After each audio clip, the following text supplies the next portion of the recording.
All right, hello and welcome back right here with clickmail.co. In this video, we're going to talk about how to make a topical SEO map.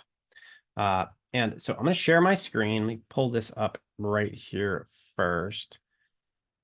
Okay, so in this video, we are going to make a theoretical topical map, and we're not going to go all the way through it because you'll kind of get the point, I think. There we go. We're going to make or begin making a topical map. Now you can see on my screen, let's say I wanted to create a website surrounding Christian philosophy, and I wanted to, make some kind of a ministry or business around this Christian philosophy because, I dabble, and naturally that's what I want to make my business on. I actually really do love Christian philosophy, but nonetheless, the question is, how do I structure this website? How do I pre-plan on my mind and on probably a Google spreadsheet, a Google sheet, how to approach this? So first thing I'm going to do is I'm going to come in here and say Christian philosophy. Well, we've got AI now telling us what this is. And so here we go. What is the very first thing that Google thinks is the most reputable source? Well, Britannica. Christianity, natural theology, philosophy, beliefs, Britannica. Okay. So we'll look in here and we'll start to see what this is saying. And, ethics and God glorifying living, Christian living, victorious life, comparative religions. Okay. So none of this stuff's really sticking out to me, but this is important. What is the Christian natural philosophy? Okay. So that is a question. That is a keyword. And if we were to look that up, that is going to have probably a search volume.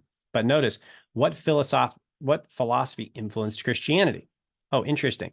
So we looked up Christian philosophy and they're asking what philosophy influenced Christianity. Interesting. How is Christian theology different from philosophy? All right, well, how's theology and philosophy different? Interesting. So we're getting some ideas. These can go on the topical map. These are keywords. We can go and research exactly how many searches this has if we want to and see where that relates. Now, let's continue. We have books on Christian philosophy. So if I were to start looking up, let's just say Andrew Womack, who shows up #1 for Christian philosophy on Amazon, on Amazon, on Google, well, that is going to interrelate with Christian philosophy. Google is apparently aware that we've got, Andrew Womack as a Christian philosophy writer. His name is tied to this keyword in the #1 ranking spot. So that is significant. So we could have an article titled Andrew Womack, is his Christian philosophy biblical? And then you can write a whole article on that. And let's just look this up. We're going to look up Andrew, Wommack. And let's look at how we might expect to get traffic from that name. Here we go. We're going to come into the keyword magic tool as we did prior. Andrew, Wommack. Let me double check that. Womm. Okay, got the spelling right. That is always my Andr. Okay, Andrew. Got it. Okay, should be good. Now, it's possible there's another Andrew Womack out there. However, we're just going to kind of get an idea. Okay, Andrew Womack Ministries, daily devotional, healing ministry. Okay, so clearly, this is a guy who's in ministry. He's obviously ranking for his own keywords, and here he is. So he has about 72,000 searches a month. So if we were to go in here and say Andrew Womack books, and we wrote an article targeting his name and his accomplishments and how he relates to Christian philosophy, it is very possible that, especially if we included the name in here, his ministry name, and whatever it is, we could pick up some amount of these 30 or 35,000 searches. And that's just the first two. So we could incorporate that Christian philosophy and Andrew Womack into an article and have his name as part of our topical map because he clearly wrote a book on this. Now, let's continue. So Andrew Womack could be a part of this. Well, what are the other authors? Maybe we go over to Amazon and we start looking around and we say, well, what are the other top ranking books on Christian philosophy? And let's see if those, and we're using a keyword tool specifically for Google, but let's see if those authors or those book titles are any at all related. And as an example, I don't think this is how about this? Time and ETER and Eternity. This is a book by Dr. William Lane Craig, and this is a book on the philosophy of time. And this is a kind of a short read, one of his, but Time and Eternity, 1,000 searches a month. Okay, so is it possible that this could be interrelated with Christian philosophy? Well, yeah, of course. So this is a book title. Okay, well, how about the author, which is William, this is William Lane Craig. All right, well, is this Christian philosophy? Well, this is all he talks about is Christian philosophy and apologetics. William Lane Craig. So there's 40 searches a month for him and 44. I'm actually surprised that's pretty low. But he runs Reasonable Faith Ministry. This is an apologetics website, which is a lot of philosophy in there. 1,300 searches a month. So we're starting to kind of get an idea here. Okay, so we've got some books. We could have books in this topical map. Best Christian philosophy books, if people are looking for that. We could even go back and say, well, what about the books? What about Christian philosophy books? Let's see if that's even a category we'd want to go after. Okay, 90. Okay, this is great. Christian philosophy books, 90 searches a month. People are looking to purchase. You put affiliate links right there in the content. So they're going to buy through your links. You get 90 a month and a 4 difficulty. There's nobody here. This is 4 out of 100. You can start a website tomorrow and go rank #1 for this. Books on Christian philosophy, same thing. So you can pull in 190 searches, rank #1 for that in no time. I mean, 90 days, you can be ranking for something like that. So coming back, we're going to look at the people always ask. What are the 5 core Christian beliefs? Okay, cool. So that seems important. So people are thinking Christian philosophy is related to the 5 core Christian beliefs.